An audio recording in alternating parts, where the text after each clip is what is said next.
Welcome to Doing the Work, frontline stories of social change, where we bring you stories of real people working to address real issues. I am your host, Shimon Cohen.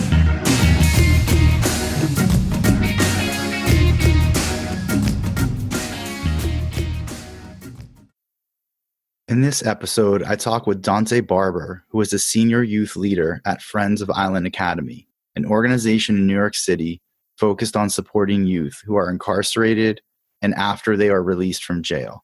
We talk about Dante's prevention work of speaking to youth about his own experience in the criminal justice system, prisoner reentry, and the campaign to close Rikers Island. Dante shares about how he got into this work and his journey of change. I hope you enjoy the conversation. Hey, Dante, thanks for coming on Doing the Work and being willing to share a little bit about the current work you do and your experience. So I guess just to get things started, I'm going to ask you if you could share with the listeners about what you currently do. My job right now is I work with a prison reentry organization called Friends of Island Academy, and I'm a youth leader at that place. And my whole job is to basically go into high schools within the city and talk about my experience with the criminal justice system and how my experience basically molded me into the man that I am today, and just inviting the people in our community, the youth of our community, on this journey of change, and just trying to flip the narrative of the negative narrative that we see in our communities a lot, and the things that the youth go through, trying to kind of switch that into something positive and shedding some positive light on no matter what you go through, you can make it. There is a positive way. You do have choices. When you talk about the negative narrative, could you say a little bit more about what that narrative is? See, that narrative comes from, like, in our communities, we're used to seeing, the reality of it is we're used to seeing drug selling. We're used to seeing violence, and we're used to seeing these things. So it's that negative narrative that's what I mean when I say that, because that's what you see every day, and you start to think like that's normal. You understand what I'm saying? You start thinking, oh, this is normal. This is a part of my community. Like, this is reality. You start accepting that as your reality when there's so much more to life. Like, you kind of feel like you can't avoid those things.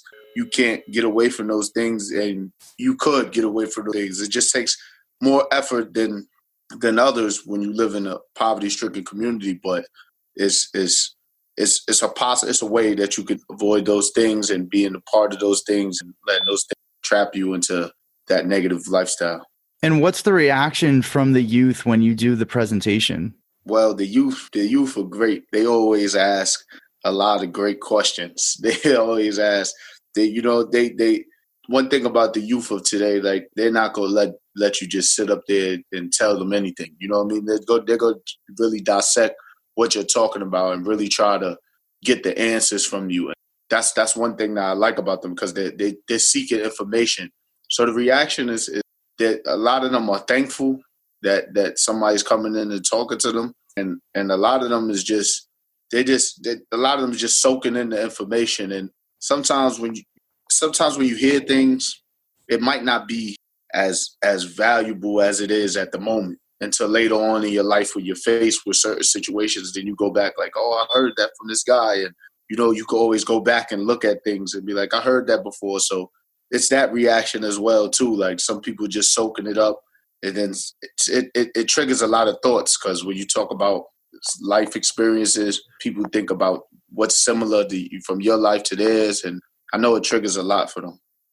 How do you deal with a young person who, listens to your presentation, sees you, meets you, and comes away thinking, Dante, had this experience with the criminal justice system, and he seems like he's doing all right now, so if I end up having that experience, I guess I could be all right too. And maybe they don't really want to make any changes. That of course, that's a complex situation, dealing with that situation. But the way I would approach it is, life is always going to be, you always going to have trials and tribulations, but you don't have to your trial and tribulation don't have to consist of prison. It doesn't have to consist of any type of, law enforcement issues where you run into breaking the law and stuff. It doesn't have to be like that. It's just that my life was like that. You understand what I'm saying? Like, you always going to face obstacles, but don't let that be your obstacle. You know what I mean? That's the message I would send to them, is just don't let that be the obstacle. Right. I think that's a powerful message. And because that's some of the, I guess, criticism of programs where people share their story that I've heard of, young people are going to take this the wrong way. And maybe some of them are, but some of them are also going to, benefit from it. Right. And you might be the person who helps just that one young person who it clicks with to see that there's a different way. Yeah, of course. That's my mission is when I speak to 70, 60 kids, I realistically, I can't believe that I'm going to be able to, make a complete turnaround on every single one of them. But if one person could take it and could change in life, that's very powerful to me. You know what I mean? That means I'm doing the right thing, because, you pass on that empowerment, that good energy, you pass it on. Do they ever come up to you and say, hey, I'm involved with this and this, I'm involved with this aspect of my life that I want to change, I'm getting in trouble, I'm kind of heading down that path, what can I do to change? Do they ever come up to you and talk to you about that? Yes, I've had, when I did a presentation at a school in Harlem, I had a young lady after the presentation. She came up to me. She was telling me that she was currently on bail for a crime, and she had another charge that she was fighting, and it just was a lot to deal with. And the most impressive thing that I was impressed with is, like, she's at school. You know what I mean? She was at school, right. And she and that right there, you could tell she had a lot on her shoulders, but she was just like figuring out, like, damn, how can I deal with it? And I said, something like, I couldn't really give her no logistic advice on it, because of course I'm not a lawyer. But the thing I did tell her was, like, no matter the outcome of those situations, just don't let it defeat you. You know what I mean? You got your whole life ahead of you, and that's the thing with life. Like, you can't control the outcome or the situation. You could just control your response to a lot of things in life. So that's one thing that I try to pass on to her. And what are some of the other programs at Friends of Island Academy? Because it's an overall prisoner reentry program, correct? Yes, sir. How did you connect with that program? Did they help you when you were transitioning out? Yes. Well, I'll give you a little background on the whole program. Now, the program basically started because in 1991, when the Rikers Island first started taking people that was 16 years old to prison, they was like, yo, you guys can't go to school. Like, there's no school and there's nothing. So a lady and that worked on the island, she ended up starting a school on the island called Island Academy. And when she started that school, she was teaching the kids, but a lot of them would be released and come back 2 weeks later. So what she wanted to do was start a program outside of Rikers Island that could kind of help them transition into society. So that's why the program is called Friends of Island Academy. So basically, when I came home, I knew a lady that I had the pleasure of working summer youth with. She was my supervisor, and throughout all my bad troubles and my incarceration, she always stayed in contact with me. And when I came home, she was like, yo, come visit me. I'm a director at this place, at this organization.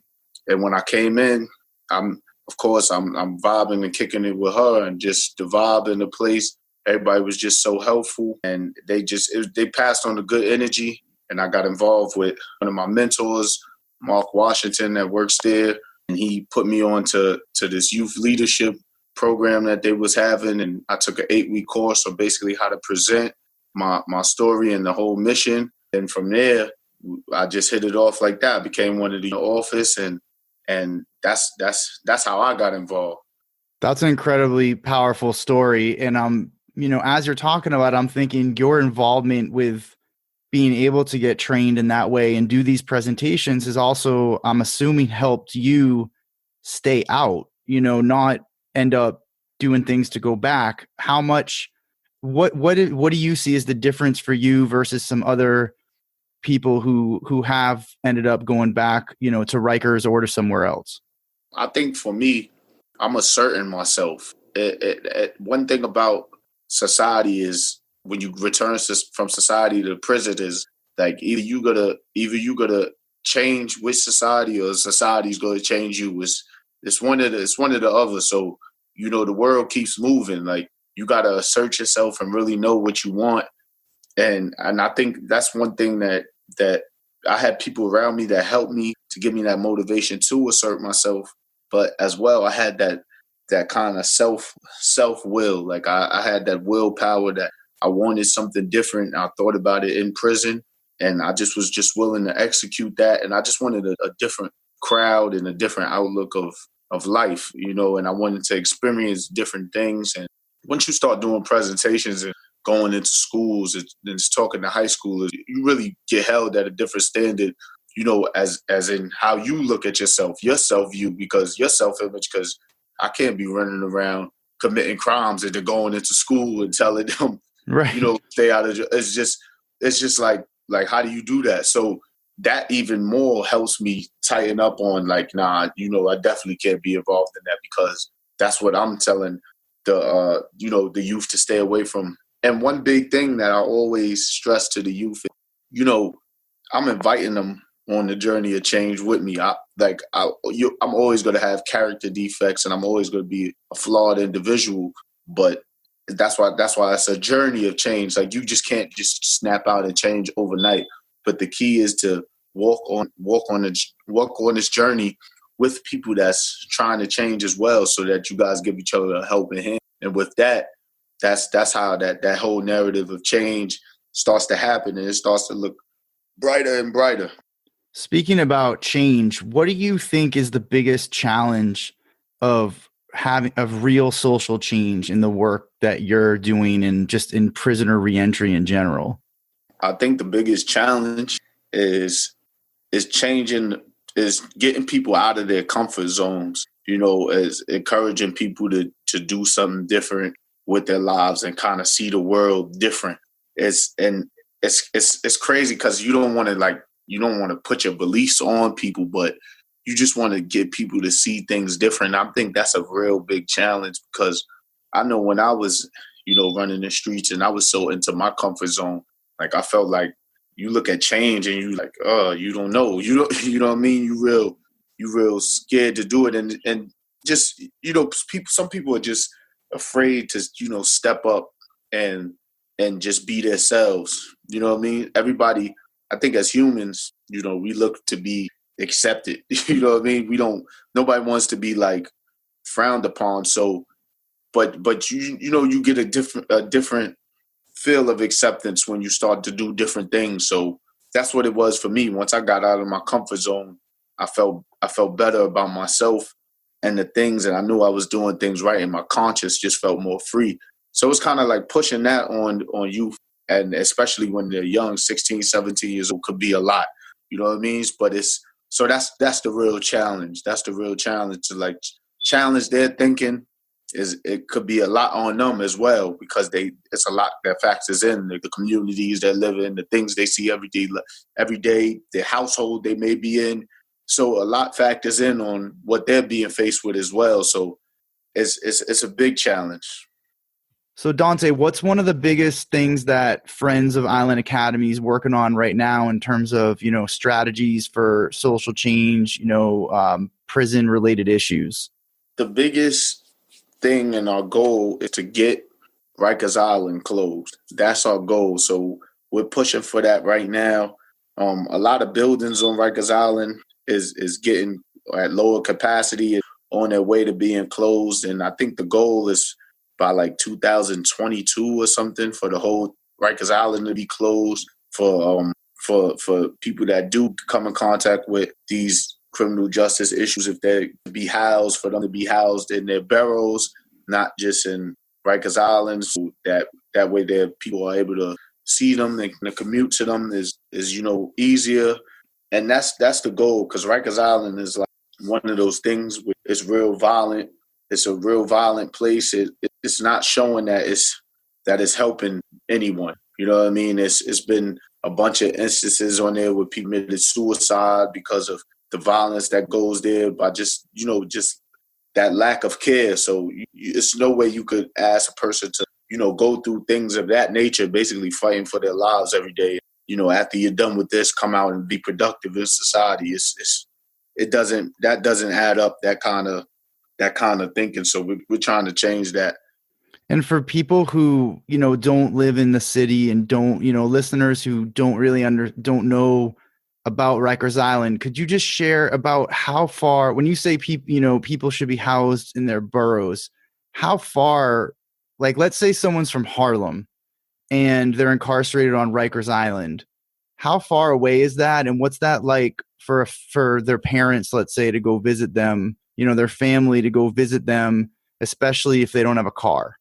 Oh, if they don't have a car, now Rikers Island is in Queens, so but it's an island on Queens, so it's like it's over a bridge on the water, like you're literally going on the island. And if you don't have a car and you're from Harlem and you got to go to Queens to visit your family member or whoever on Rikers Island, that's an hour and a half, almost 2-hour ride. Of course, the trains, if you think about an afternoon visit or evening visit, you could just imagine a rush hour site and the trains are being packed. And that's an all-day mission. Like you got to clear your schedule for that, because you just never know how it might go, how it could be more smoother than others. Because once you get off the train and get to like the stop, I believe is Queensbridge, you got to take a bus across the bridge to the island. You know what I mean? So you take a train to a bus. So you just never know how those type of situations run. So it's a tough travel. Yeah, there sounds like some major barriers to get there, and even just people being able to, not work that day or whatever they have to do to go visit family. And even if they can do that for one day, that means there's a lot of time that's going between. It's not like someone can do frequent visits, even if they can do one visit. Yeah. Frequent visits is tough. It's tough. It's very tough. And as far as the organization working to get Rikers Island closed, are you are you in a coalition with other organizations that are working for the same thing? Yes, sir. There's a organization called Close Rikers. That's actually, what I mean? That's really hands-on. I think they're really the founding organ of Close Rikers movement. And just a bunch of other transitional and community organizations. Exodus Transitional Community Center, I know they're involved with that. Strive is another one in East Harlem. They're involved with that. Almost every CCFY, Community Connections for Youth, they're involved with that. Just almost every organization is involved with getting Rikers closed. Like they understand that it's plenty of people that's been housed on Rikers Islands that could come home and tell you a bunch of horrific stories on how the island was. So that's one thing that we're trying to change. Yeah, and what I'll do is I'll put some links in the notes for the podcast so people can, click on some of them and learn more about that. All right. When you were, out before you were incarcerated, when you were out doing, what you were doing in the streets, as you said, running in the streets, did people, reach out to you and try to help you change at that point? I had a few people that was kind of like, I had a one or two people that I could probably count on my hand that really would reach out to me and try to help me make changes. But like, it wasn't as hands-on and it wasn't as consistent. You know what I mean? But I had some people, and and I just was blocking it out and was just like kind of focused on, like, I really had no focus as well. Like I knew what was right, I knew what I wanted to do, and I know what's right. I never had a problem with distinguishing what's right and wrong, but I just couldn't do certain things. Like I couldn't shake the streets and my friends, what was going on. I just couldn't shake that, and I couldn't live up to my full potential. But I had people, even people that I randomly meet, just tell me like, yo, something's different about people you hang around. Something, you know what I mean? I had people tell me that, and I could never even assess that in myself. So, because I didn't know my worth as well. So, And you said the shift for you occurred when you were at Rikers. yeah, the shift occurred for me when I was locked up. Actually, I was being held at a federal detention center in Manhattan. Okay. So when I was being held there fighting my case, that's kind of when I really started to think about like the direction of my life, because I had been involved in the criminal justice system since the age of 12. You know what I mean? So at 18 years old, fighting a federal case now, it's like, look at the level of my criminal activity just went up. You know what I mean? It's not getting no better. So, and I had to really think, like, is this what I want for me? Like, do I really want to be sitting in prison all my life or coming in and out of prison all my life? So when I started having those tough conversations with myself, I started accepting reality a little more, accepting what exactly I need to do myself better. That's just really, I mean, you had an opportunity basically to, keep on that course or to make a change, and you chose to make a change, and now you're helping now you're helping young people to do so. When they come up to you, when you do these presentations, and the ones who do want to change, does your organization help connect them to support? Oh yeah, no doubt. My mentor always, like, he goes to the presentations with me, and he kind of chimes in towards the end of the presentation or towards the beginning, and he always like gives kids his cards and tell kids, yo, holla at us, come through. If you need anything, like just come through. We go try to figure it out. You know what I mean? Whether we go point you in the right direction. We go find if we can't do it for you, we go point you in the right direction for organization. He's always like trying to reach out to kids as well, and like it's just trying to give them that positive space. And, it's important to know people care for you and want you to do right.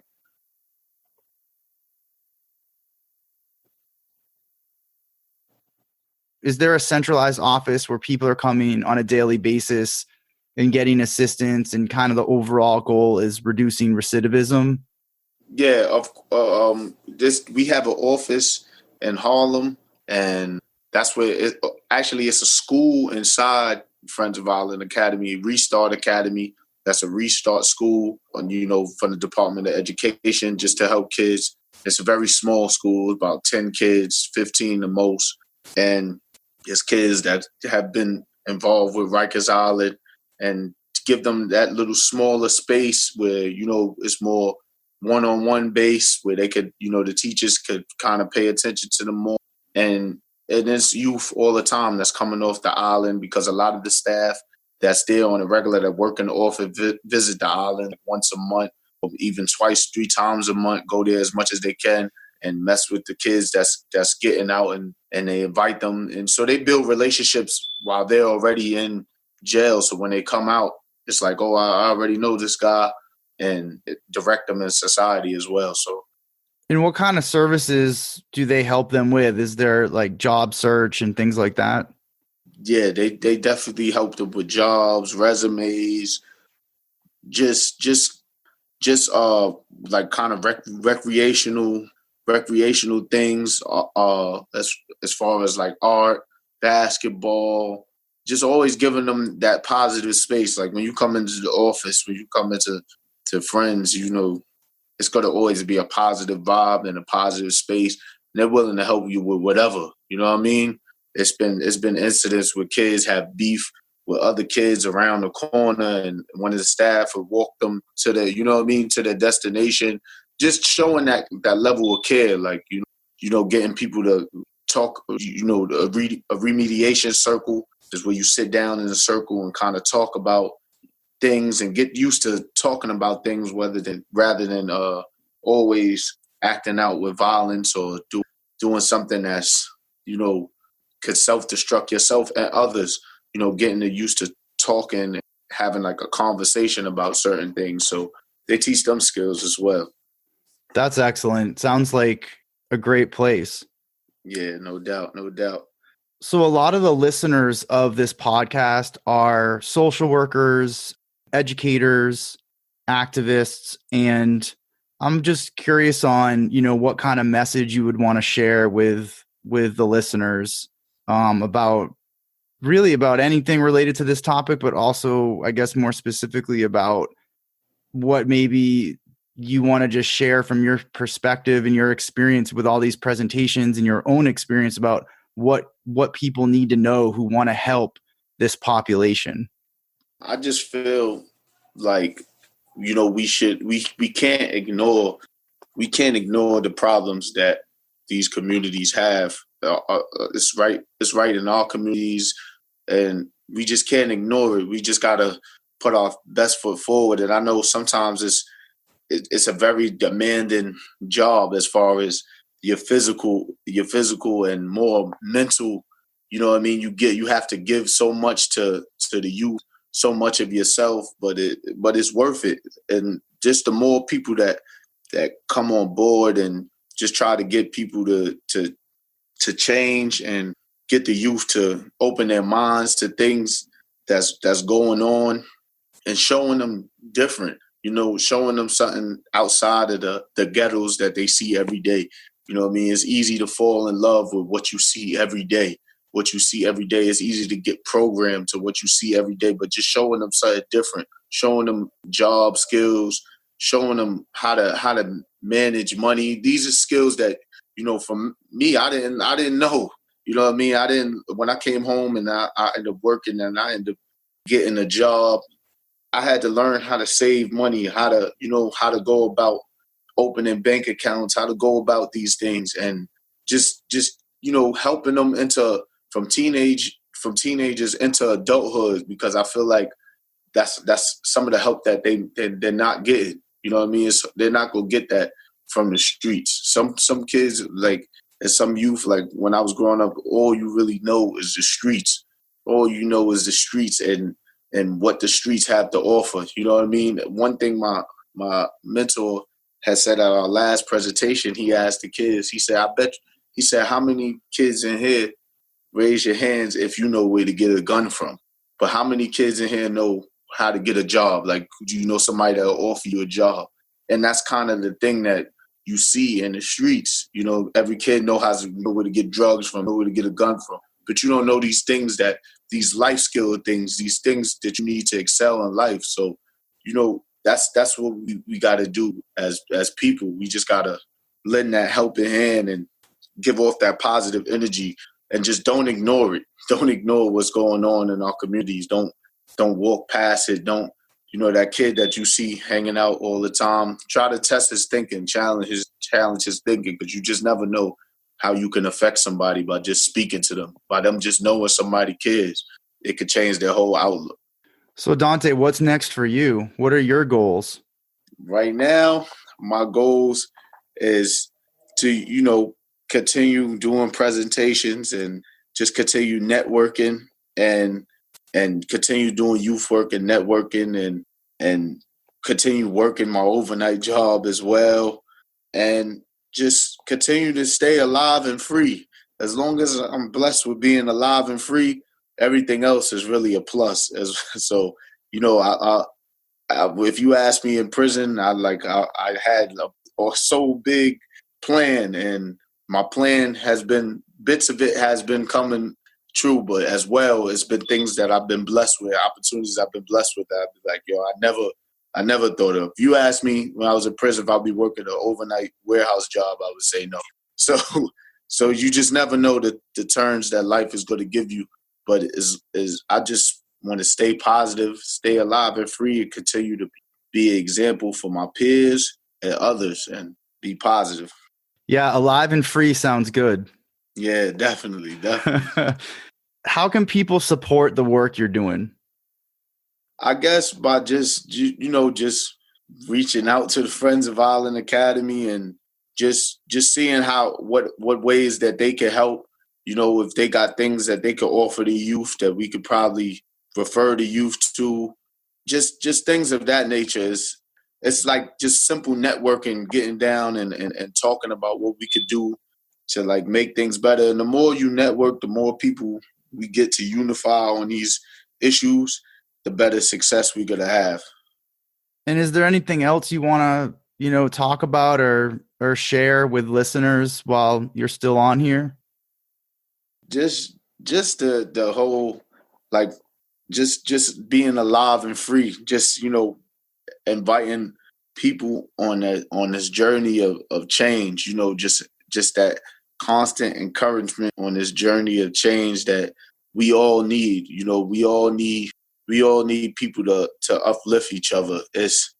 That's one thing as people, as human beings, we gotta break out of that independent attitude where everybody's like, I don't care about that man, that's going on over there.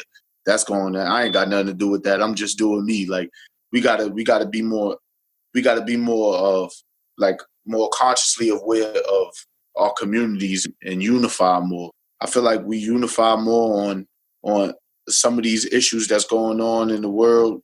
We can make a change at all of these issues. We gotta unify, sit down and talk about things, whether it's uncomfortable or not. But some conversations we just gotta have in this world. And the more conversations we have, the more we'll be able to come up with solutions that could probably help all of us. But the more we continue to ignore things and act like things aren't happening, or live in our bubbles, the more things are going to continue to go on. So let's all just, be a standard for change. I like that, standard for change. And that's for sure what you're doing, being a role model to the youth in your community. And I just want to thank you for taking the time of coming on the podcast and for doing the work to make your community a better place. Thank you, man. I appreciate you having me. Thank you for listening to Doing the Work, Frontline Stories of Social Change. I hope you enjoyed the podcast. Please follow on Twitter and leave positive reviews on iTunes. If you're interested in being a guest or know someone who's doing great work, please get in touch. And thank you for doing real work to make this world a better place.